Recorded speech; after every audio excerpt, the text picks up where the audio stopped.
we have to count as two, and that. Okay, Moses spoke of 3 prophets to follow. John the Baptist we have to count as 1. Jesus Christ we have to count as 2, and that leaves a 3rd. And then you find Jesus Christ speaking of a final prophet, and a lot of people are going to say, where did he do that? Where did Jesus Christ speak of the final prophet? Read my book and you'll know. But the point is, this is why Christianity is a messianic religion. For 2,000 years, people have been looking for the completion of the prediction. And that was the question in my mind. Moses spoke of 3, we have 2. Jesus spoke of the last one also. Mm-hmm. Who is that last one? When I studied the life of Muhammad, peace be upon him, and when I learned about Islam, that fit the niche for me. That made sense. And that, to me, explained the continuity of the chain of revelation up to its completion.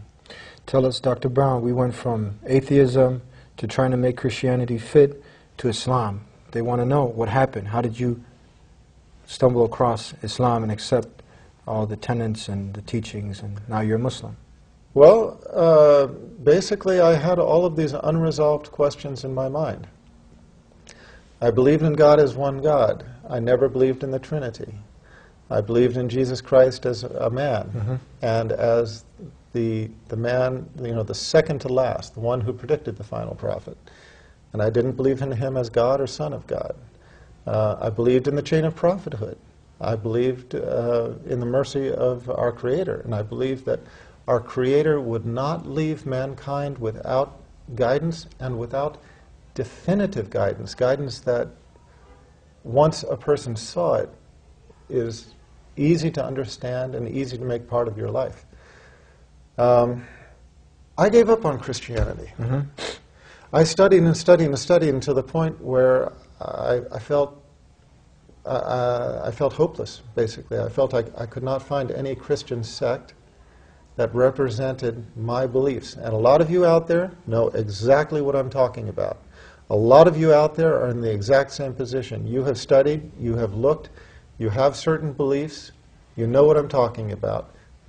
You have not been able to find a church that in its completeness embodies those beliefs. And I'm just telling you that when I studied Islam, when I learned about Islam, read the Holy Quran, I read a book by Martin Lings called Muhammad, his life based on the earliest teachings.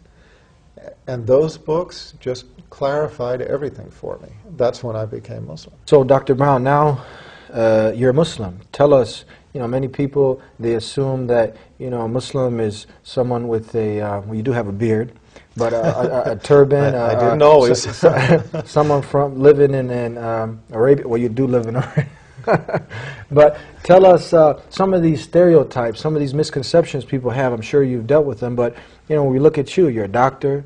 You look like a very well-dressed, intelligent human being. Who wants what everyone else wants. Tell us, some of the misconceptions that people have and how this is far from the truth. Can you share some of these things that you've come across? And I think the easiest way I can put it is the observation of one of my Muslim friends when they came to the West and saw how we were living in America and how we were living in England. They just said everything's upside down, and I can't put it better. Everything I feel is exactly upside down to my understanding. Mm-hmm.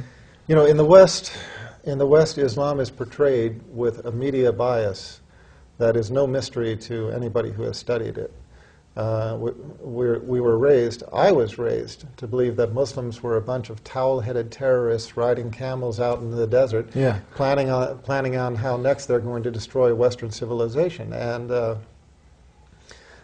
it was only learning about Islam as its true teachings are, and coming to know Muslims and living amongst them, that I just found out, as I said, everything's just upside down.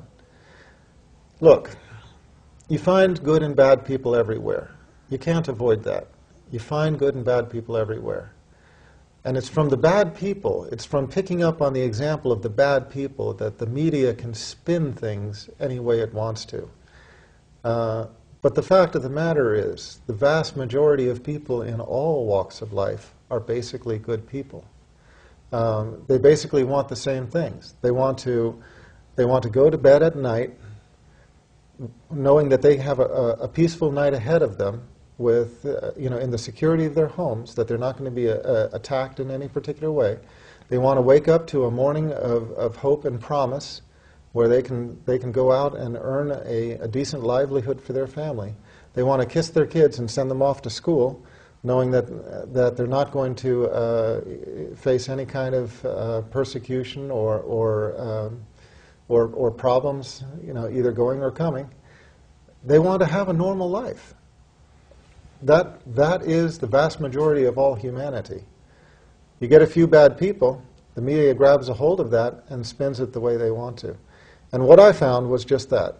I just found that everything I had ever heard was media spin, just trying to make Islam look bad. And the real truth was that I just found that Muslims were my family.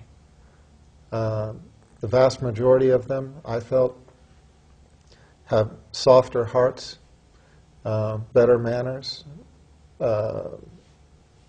just more kindness and more of that humanity that I was looking for.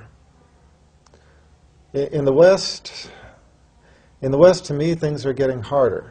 People's hearts are getting hardened. They're not as generous with one another. The kindness is disappearing. Materialism is taking over.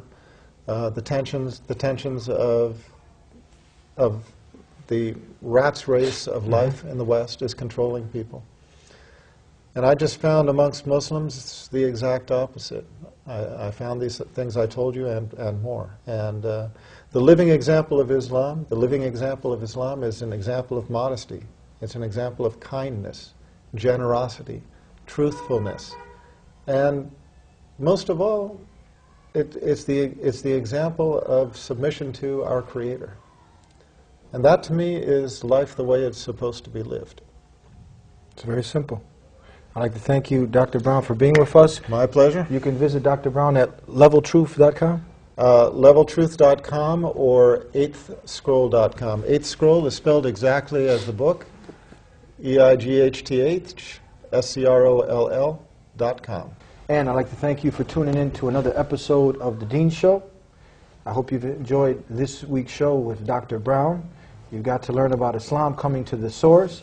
Islam simply means submission and surrender to one God alone, submitting to Him on His terms. And a Muslim is one who does the action.